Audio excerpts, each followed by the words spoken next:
Hey, what's going on, Tony? Good, man. How you been?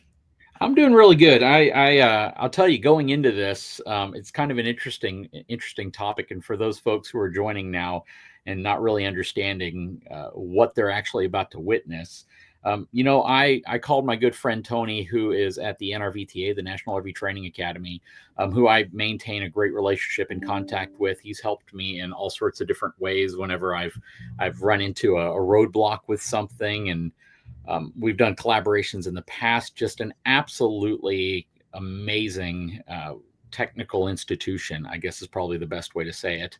And Great.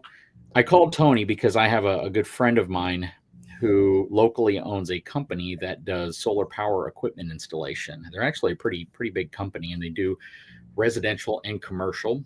And Tony was like, you know what? The questions you're asking me are fantastic questions to set the right expectation for anybody who wants to attend the NRVTA. So he said, hey, why don't we do this on a call that we can record and share this knowledge with everybody who might be interested in furthering their education and possibly starting a business, that entrepreneurship spirit, and getting into RV, technical trainings and repair and installation and all of that stuff. Is that a pretty good segue? That's a great segue. Yeah. And this is, unfortunately, I have no idea what questions you're going to ask. So we'll see how this goes. Perfect. Do we want to dive into it, or do we want to actually, Tony, take a moment real quickly, define the NRVTA? Just if somebody doesn't have any idea what that acronym stands for and they don't know what your school exists for, just educate folks really quickly at a high level. Sure. Yeah. The National RV Training Academy. We feel like we are the keeper of all the acronyms because we have the National RV Training Academy, the NRVIA, which is the Inspectors Association, the RVTAA, which is the Technicians Association. Now, those are separate entities, but we also have RVTC, which is a home study course for people who don't want to get certified. And we have the park here, which is another acronym. But the school in itself is a hands-on. It's the largest training academy in the country. We've got like 20,000 square feet, millions of dollars in equipment. Most of it has been donated from the industry, which has been really great. But what we try to do is a little different than everyone else. What we do is we try to set people up who want to go into business for themselves. So we're trying to build the largest mobile certified network in the country. And right now there's about 1,500 mobile techs out there. And we need about 5,000 on the road to actually fill the entire country and make it to where people say, all right, I need help. Let's call a mobile tech. We're the first responders versus people going to, per se, a dealership, which sometimes can be a hassle to get into because there's only so many bays. Mobile techs go straight to you. So it's, I think it's the next step in the evolution of service where people are relying on mobile techs. And that's what we focus here with our 5-week program. Okay. No, I appreciate that. That's a great overview. So I guess in really layman's terms, the NRVTA and a certification or a passing score equals essentially an industry certification, kind of like ASE would be for the automotive industry. You see a repair shop, you see ASE on the front of it. You know that the people there have a certain level of skill based off of the courses they had to pass to achieve that. And that's kind of the same thing, would you say? Correct. Yeah. The RVTAA monitors the technicians, NRVIA monitors the inspectors. Now, we do have a higher standard than the industry as far as how many CEUs are required. And we also typically field a lot of phone calls from consumers, and we monitor who is eligible to remain in the association. So we like to think that our standards are the highest level. So if you see an RVTA badge or an NRVIA badge, you've got quality.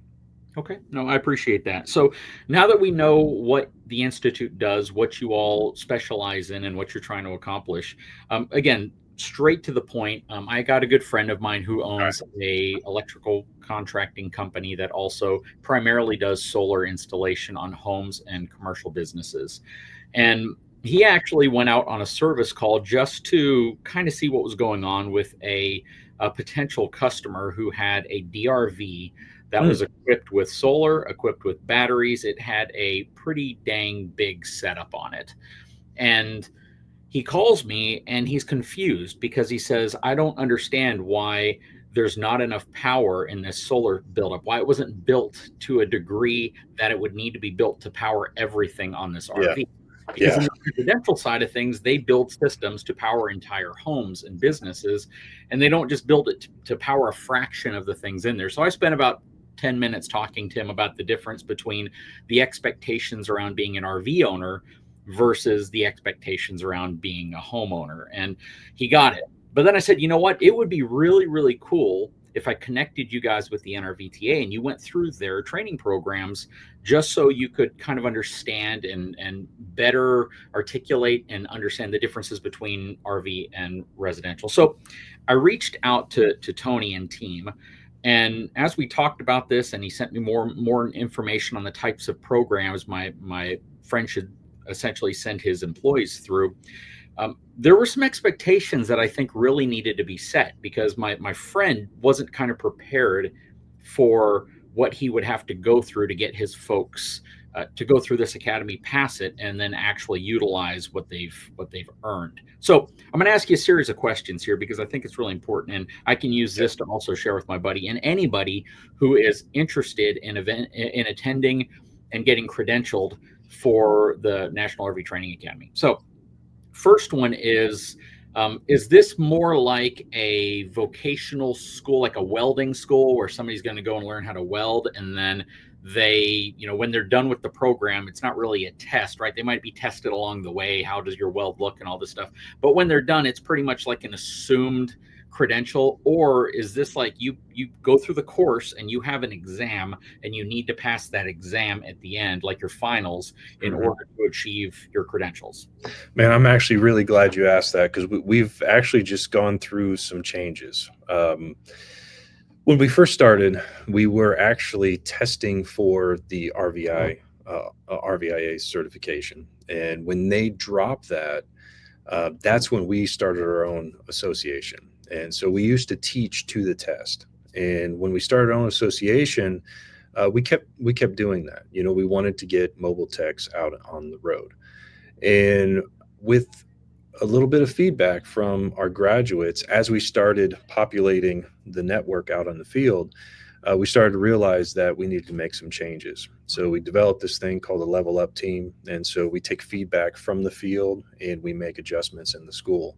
So now it's a little bit more difficult to pass the test. So it is not an assumed thing. When you come here, we do have people that fail. We don't like it.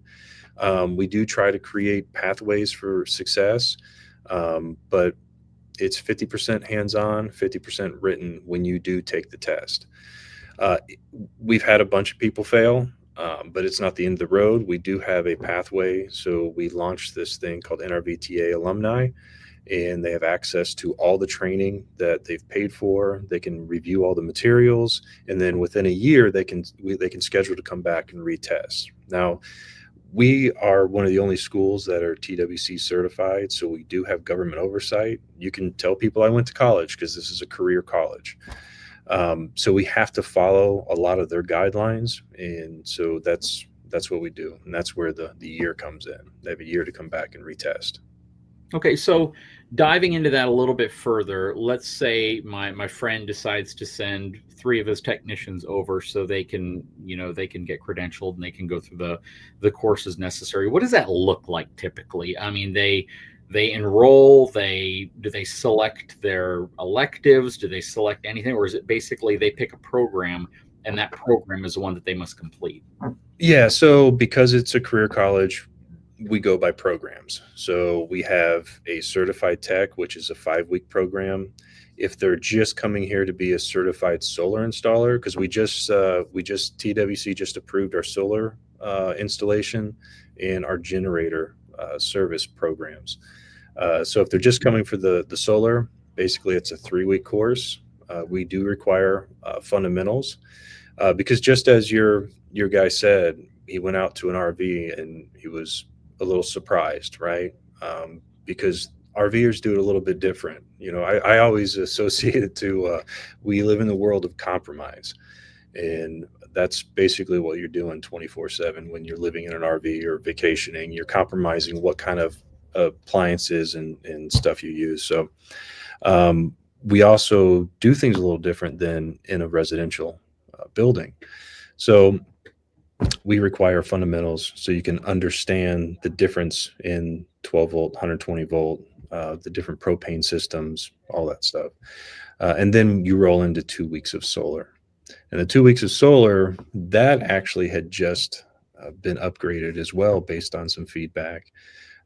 They used to do actual installs. And now what we do is we have these modules, and the students build the systems on these module walls, and you're utilizing different manufacturers of equipment too. So more of what they're going to see out in the field. Okay, and that's absolutely important, because all manufacturers of RVs, or what we refer to as OEMs, do it differently, especially as emerging technology hits the market. So that is good that you let them kind of work within different brands, and it's not isolated to just, Battleborn or just Go Power or just one different brand that you might see. We got all the colors. Yeah, for sure. So the next question I have is really dialing into, I guess, the entrepreneurship aspect of this, because my buddy already owns a company, and again, it's a pretty good sized company. So basically pivoting or offering additional services specifically towards RVs is something he could easily do. But let's say that I'm not on YouTube. I am just a geek for RV stuff, and I want to go and get my NRVTA credentials with the different types of credentials that I would need, so I can go out and start working on solar. So, or start doing anything, whether I'm doing repairs, inspections, solar installs, all of that stuff. And I complete the academy. I go through, the weeks and weeks of trainings. I go through my fundamentals, all of this. I come out with my, let's just call it a certification, or let's just call it a degree. I come out with my credentials. And I guess my next question is does the NRVTA specifically create employment for me, or do I have to, again, is it more of an entrepreneurship thing? I go to college for, let's say, electrical engineering. I get my degree. It's up to me of what I use that degree with now. Do I start my own company? Do I go work for a company that needs electrical engineers? What do I specifically do with that? And I guess guidance here is important for a lot of folks, saying, if I complete the program, what next? So our certified program is 5 weeks, and that's the certified technician route. And once you take that, you've had your hands on every piece of equipment in the RV. And what we do is we train with repetition. So there is some butts and seat time where you're learning about the different equipment, but then the majority of the week we have 50 different water heaters laid out. You sit in one seat, you have to diagnose the problem. And then if you diagnose it right, you move on to the next one. And you do that multiple times throughout the week. So you build up some muscle memory on the most common things that you're going to run into out in the field. You're not exactly going to learn everything, but you're going to know enough to have the confidence to get your business started. Most of the people that come here do want to start their own business. To give you an example, there's about 1,500 techs out on the road. There's still a huge void needed to be filled.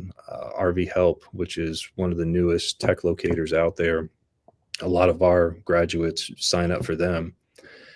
They need, what they project is 5,000 mobile techs on the road just to fulfill the entire country. So there's still a huge need there. And they're making deals with OEMs to do warranty work. So there's definitely a huge need for more mobile techs. Now, one of the things that I've been seeing is when mobile techs come through the school, if they don't have the business sense, the mental acuity to start a business, I would encourage them to really get some help with that.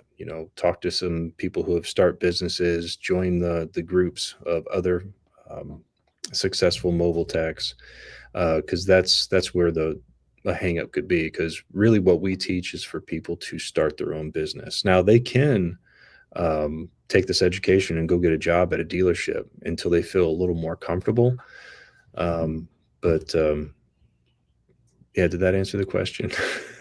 No, that makes perfect sense. So let me kind of rephrase it a little bit, because you did answer it, but I want, some level of clarity around the answer in terms of, if I go to your academy, I get credentialed, but I am not an entrepreneur. I don't know what it takes to get an SBA loan. I don't know what it takes to write a business plan.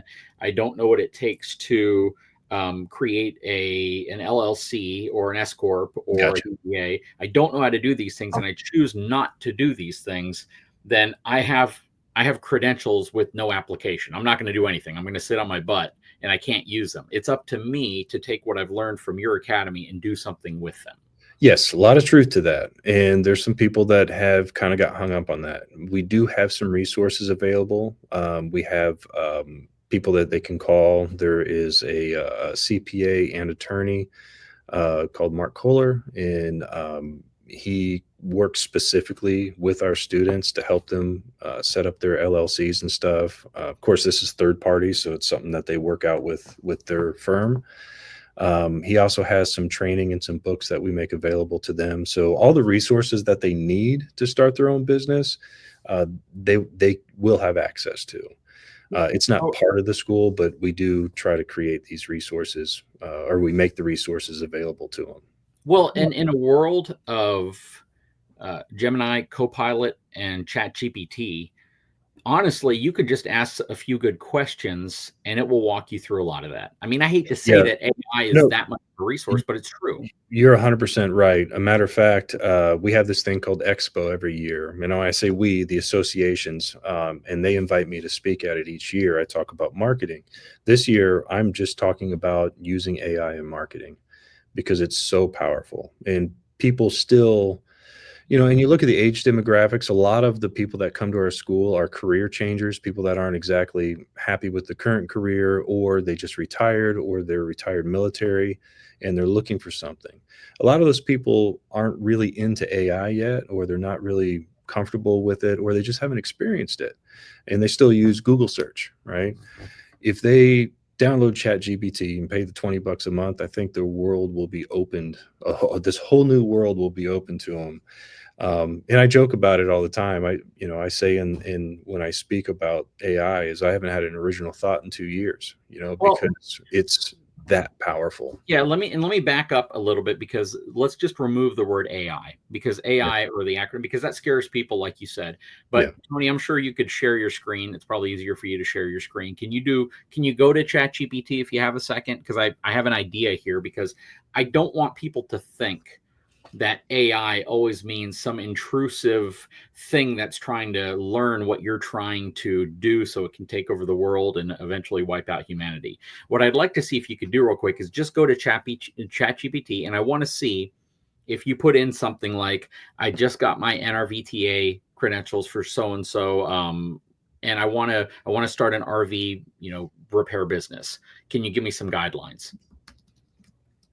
I just want to see what happens. I haven't tried this before, but it would be cool to give somebody an idea of that. This is essentially like the evolution of the Google search. That's all it is. It's answering your question in a conversational way with so much more relevant data when it comes to trying to figure out what you want to do next. And that's, again, I didn't prep for this. I was just thinking in my head, this is Tony's meeting room, so he'd probably be able to do it better than I. So it would be cool to see what happens, or what kind of answer we get here. Can you believe we've already gone 20 minutes, brother? Oh man, time flies when I'm talking to you. All right, so I put in a prompt. I just received my RVTA certification. I need to understand how to start my business. Can you tell me what I need to do step by step, starting with setting up my business? And this will take the fear out of AI, by the way. This is what I'm hoping to do for folks who've never been to chatgpt.com, not sponsored by them, by the way. But yeah, this is to kind of give you an idea of how powerful this can be for almost anything that you're trying to accomplish. Now I'm using ChatGPT 5, so it'll think a little bit harder. Mm-hmm. And this should give us some pretty good stuff, honestly.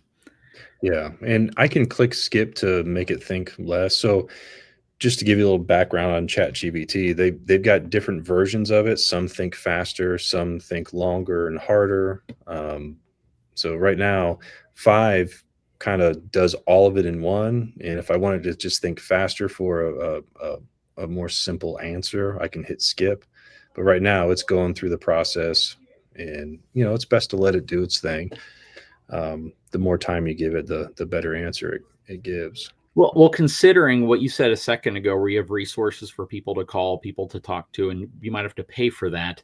Mhm. For what you pay for ChatGPT or even Copilot or Gemini, the answer you're going to get, if you can wait a few minutes for it to populate it, is going to be probably the most comprehensive, accurate, in most cases, accurate answer that you'll ever get, because it's pulling resources from all over the internet to get this answer. Yeah. So here we go. Here's a clear, no fluff, step-by-step launching or path to launch a professional mobile RV tech business. All right. So here, first hour, decide your business model, form the business. So here's pick your name, choose entity, register with your state. So it's really given an overview, right? But what I can do now is I can go, let's just say register with your state. And I can come over here now and go, how do I register with Well, my... you could actually go a little easier than that. If you just want more clarification for that whole form your business in 1 to 3 days, you could literally say, can you go deeper in depth on forming my own business? And Yeah. it will take just that one section, and it'll expand it infinitely. You can continue to ask questions about that to get more granular. Yeah. So here's, it gives you the links and stuff where you need to, where you want to search. So Texas SOS Direct, file the form. Online's the fastest. You click there. Cost is $300. Appoint a registered agent. And if you have questions about this kind of stuff, it's like, what is number 4? Yep, it's as simple. You don't have to put it in some structured way. You communicate with it much like you'd communicate with a person. And that's the AI aspect of it. The fact that it's interacting with you in a more casual manner, even to the point to where if you're like getting started and you want to pick what the best type of van would be, you could even say, okay, so what's a really good type of van that I should purchase to run my business out of? And it will literally break it down to all the different vans. It'll ask you more questions like, are you worried about fuel economy? Are you worried about size? I mean, it really is a great resource, and it's one that I think anybody should utilize if they're going to get any type of credentials, or if you're just looking for any information in general, because it gives you that conversational answer that most people are looking for, and you can make it as non-technical as you want. Because if you don't know what an LLC is, you can say, okay, what's an LLC and why is the benefit? And it will break that down, and it makes sure that the entire conversation is relevant with everything you've been talking about previously. So if you go, what's LLC and why, it might actually say, well, if you're going to get your certification, you might want an LLC because of this reason. And it'll again reference back to your original question. So yeah, we're living in some amazing times right now. Oh, absolutely. It's really crazy. So I wouldn't be worried about AI from the perspective that I'm suggesting you use it here, because all it's doing at this point is just providing you answers to your questions. That's it. Right now, or any it's an amazing tool. And that's why I was saying we're living in one of the greatest times because of the tools that we have available to us. Eventually, when it becomes Terminator, then we have things to worry about. Then we can say they were right. Then you'll go to the NRVTA to figure out how to disassemble Terminator. So. Right. But I think those were the main questions I had. Again, does everyone get through the course and pass automatically? You basically said no. You're going to study for it. You're going to have to pass an exam at the end. Yeah. Let's just call it your finals. And if you don't, you have an opportunity to come back at a later date and retake, just like most college courses. Number 2. Just because you get your credentials, does that mean you're automatically going to be successful in business? That's no. You have to have the wherewithal, the drive, and the motivation to start a business. There's a reason why not everyone does it. Let's just put it that way. And just because you're educated in a field does not mean that you have the wherewithal and the entrepreneurship and the risk-taking side of you to actually start a business. So you have to know if you're going to do that. I will say this, though. If you're going to start a business, it's good to start one where there's a lot of demand. Absolutely. So that side of it, you'll have going for you. if the business side of it you're not too sure about, there's resources that can help. Yeah, for sure, for sure. And again, you have to want to do this. That's kind of your thing. I like nerding out and geeking out on all sorts of stuff. I Oh, really I do. know. And Tony has told me multiple times, come up here, go through the program and do this. And I'm like, I just don't have time to. I would love to do it. But the reality for a lot of folks is you have a Monday through Friday job that you absolutely hate, or maybe a Sunday through Sunday job that you absolutely hate. You love tinkering with things. You love working on RVs. You love just the technical aspect of things. You like fixing things. That's a big one for me. I mean, everyone in my household brings me broken stuff all the time, and they're like, fix it. I love doing that. I love my wife coming up to me and saying, hey, I want something here, put something here, and I got to figure out how I'm going to design something to fit in an area of a cabinet or whatever. So, or when you decide to rewire your entire RV because you wanted all the lines to be straight, that's a master tinker right there. Yes, yes. And you can go through the programs and learn what you need to learn so you can do it for yourself. But if you want to get into business for yourself and get away from that daily grind from your corporate or work environment, you do have to understand that if you go through this program, it will give you the tools, but it's up to you how you use those tools. You can go out and buy the coolest mechanic tool set on earth, but if it just collects dust under a shelf, you're not using those tools. So the key here is if you go through the program, you get the tool.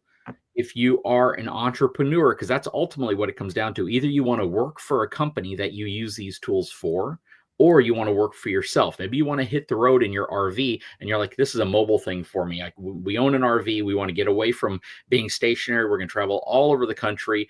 I am now certified. I now can work on this. I want to start a business and I want to be able to travel and work where I travel on my own time.